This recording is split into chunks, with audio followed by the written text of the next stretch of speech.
I was going to do a creative intro, but instead I would like to take this time to formally recognize my Tampa Bay Buccaneers as Super Bowl champions. Fire the cannons!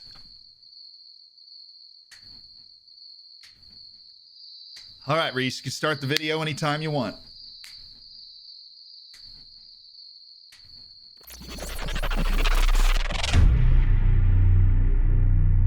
So, for those that didn't know, I was born and raised in Tampa, Florida. If you don't follow the NFL, that's fine, but my team finally won the championship for the first time since I was 6 years old, which means we have 2 championships. That's 2 more trophies than Tottenham has.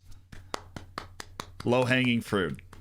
Today, we're going to be doing a video I got asked about after I did this video, making a best 11 of players that are from countries outside FIFA's top 100, a top 100 that includes such powerhouses as Cyprus, Gabon, and a bunch of other ones that deserve to be mentioned. It is not hard to be in the top 100, but we found a pretty decent best 11 that is not in the top 100. What we are going to do today is build what might be a better team, might be a worse team. Maybe you can have a look at both and decide what you think for yourself, but a team of players that have never played for their national teams. The best player at each position that has never played for their national team. Oh my God! Oh, it's the subscribe button. God, you better hit it so it doesn't scare me again. I don't know how much more my heart can take. Sneaky little devil. And this best 11 will be made with the help of the Football Manager database and the player ratings that they provide people. So thank you, Football Manager. It's a banana. It's a stress banana. You're acting like you've never seen one before. Okay, whatever. Number 1, we're going to start at goalkeeper. In the goalkeeper, there were 2 Spanish options. Problem is, one of them just started playing for Spain, whose name was Unai Simon. The other guy is Alex Romero, and Alex Romero is our goalkeeper for this team. He is the regular starter at Real Sociedad, and like a few people that are on this list or that almost made this list, his other nationality is Basque, a team that does actually get together, kick a ball around every once in a while, but of course it is not a FIFA recognized national team, even though I feel like it should be.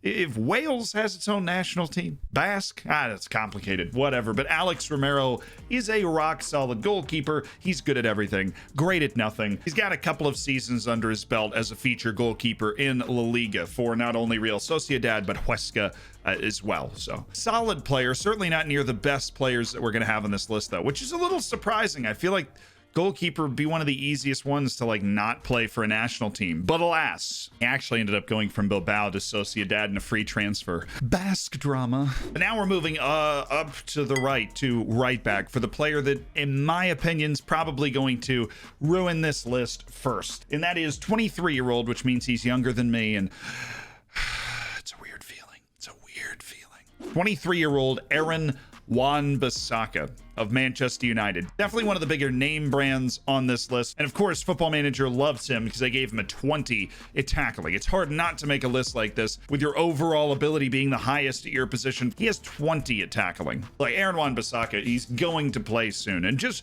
for giggles, if he doesn't, because England has 45 right backs, he is eligible for DR Congo, even though he was born in England. So DR Congo's on the fringe of making a World Cup as it is. You add Mr. 20 tackling and 5 girlfriends over here to the team, I think they've got a real shot to actually be something. Right now, it looks like it's just a matter of time until he makes the field for England once Gareth Southgate cooks up a genius 4 right back formation. This takes us to center back, one of the most competitive positions. We're going to start at right center back. We've got specifically sided center backs. It's one of the most competitive positions on this list. A lot of people with at least 145 in their current ability in the game, but I'm going with it right center back as a personal favorite of mine. That's Gabrielle Ballista. Now, this guy is our first Brazilian on the list. He is a Brazilian center back. Aaron Wan-Bissaka, by the way, only Englishman. Interesting. Is Gabby Ballista the only Brazilian?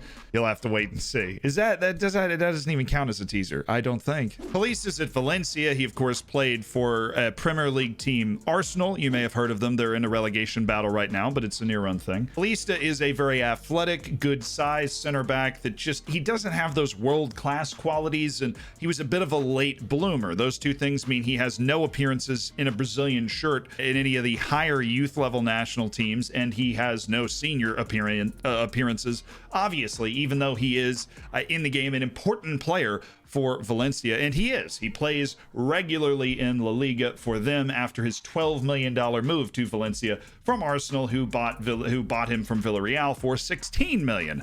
Stonks.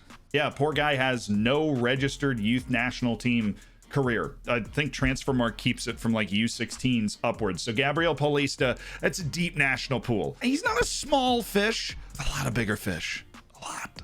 Now we hop and skip and jump over to left center back, where it's Aymeric Laporte. You knew that. I knew that. My mother probably knew that. Aymeric Laporte, as in I am Eric Laporte, is French. He's also Basque. And despite regular appearances for the French U21 national team, Aymeric Laporte has never played for a senior national team that features, honestly, some of the best center backs in the world. It's a team that Dayo Upamecano can't get into either, so Laporte shouldn't feel too bad about himself. But the fact that he's made it to 26 as one of the most skilled center backs, technically skilled center backs in the world, has got to be a bit of a concern for him. On the bright side for him, only 3 more years until he gains English nationality, and the English can finally stop running out Harry Maguire and John Stones and throw in Aymeric Laporte.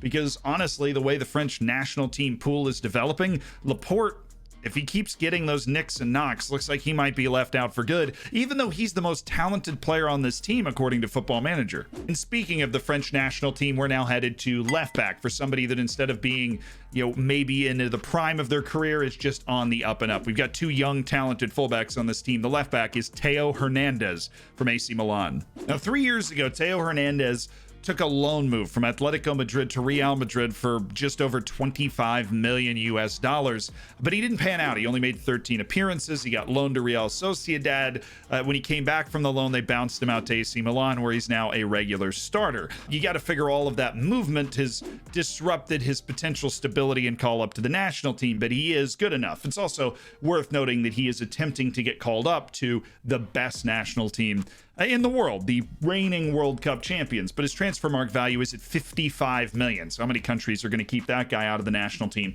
for too long? He's athletic, plays on the left side, and will be in the French national team at some point in his career if he stays on this trajectory. Who knows what happens in the future, but Theo Hernandez is a very good player, one of the better players in this team. Other fun little note, he is also Spanish. He was born in France, but he is Spanish, and so he might have a chance, just in case France decides not to use him. He can switch over. It's pretty equal though. Where you will not find the better players is central midfield, because for some reason central midfielders are just rated lower. There aren't as many central midfielders that are just at top level. So we've gone 3-tiered: defensive central midfielder, your box-to-box guy, and then a more attacking midfielder. And in the defensive central midfield position, we're going with a guy you might have never heard of, but Football Manager loves him. His name is Jordan Veratwa. Well, it's not Veratut. I know that because it's French. I'm not falling for that. Veratwa. Jordan Veratwa. It's easy. He's a journeyman, late blooming type of player, 27-year-old who's just steady, reliable, very hardworking, kind of controls the pace of the game from a deeper position, currently plying his trade at Roma. And if, of course, you're English and you follow the Premier League, he was at Aston Villa for a little while, which of course is not always a Premier League venture, but at the time that he was there,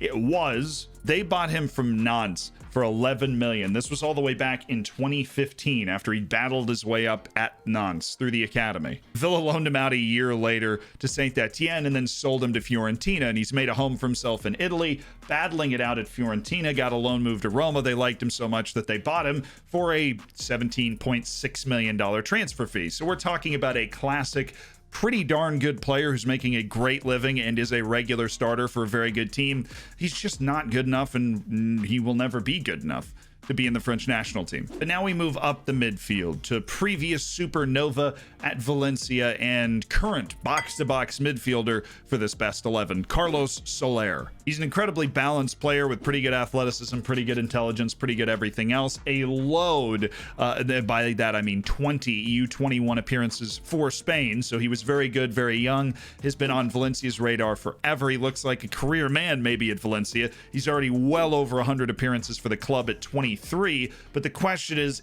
there's enough potential for him to get into the Spanish national team. He has no other nationalities. It doesn't look like he's set to move anywhere anytime soon as a guy that's still at his boyhood club, but his transfer market value is over 30 million.